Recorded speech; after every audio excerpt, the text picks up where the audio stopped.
And let us now understand the third technique.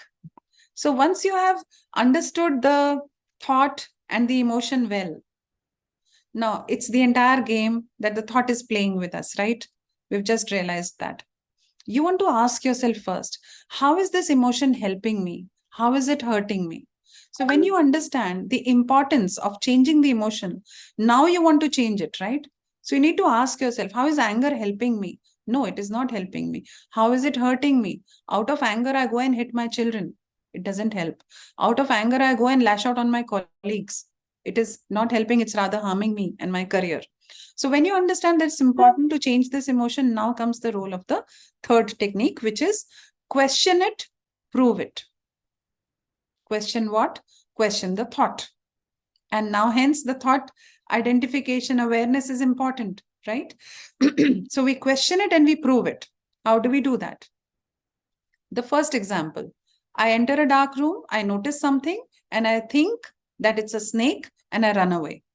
Instead, question it, prove it. What is my thought? It's a snake.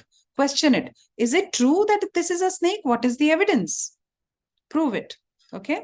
I switch on the light to find the proof, to find the evidence. And I find that, oh, it's a piece of rope, not a snake. I just realized that my thought was not true. Similarly, if my husband stops calling me often in the day and I create a thought he doesn't love me anymore, question the thought. Question it, prove it.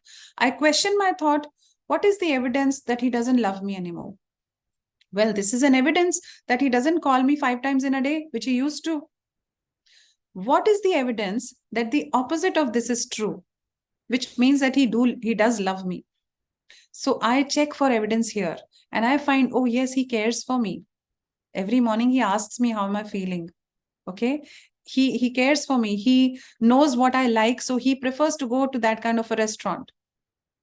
So I find evidences for myself that prove that he loves me. This is how we change the thought. So we need to question the thought and we need to prove the thought on both the sides. What is the evidence this thought is true? What is the evidence that this thought is not true? I hope it is clear. And we can also take up an anxiety example. Let's say before an interview, I start feeling anxious. And because of this anxiety, I stumble, I stutter, and then I'm not selected. This is the reason I fail. Now, I need to ask myself, what am I thinking before the interview? So I am thinking that there are better participants, there are better prospects. I have the least chance to get through this interview. It is very, very important for me to get through this job. Otherwise, this will happen, that will happen, this will happen, that will happen.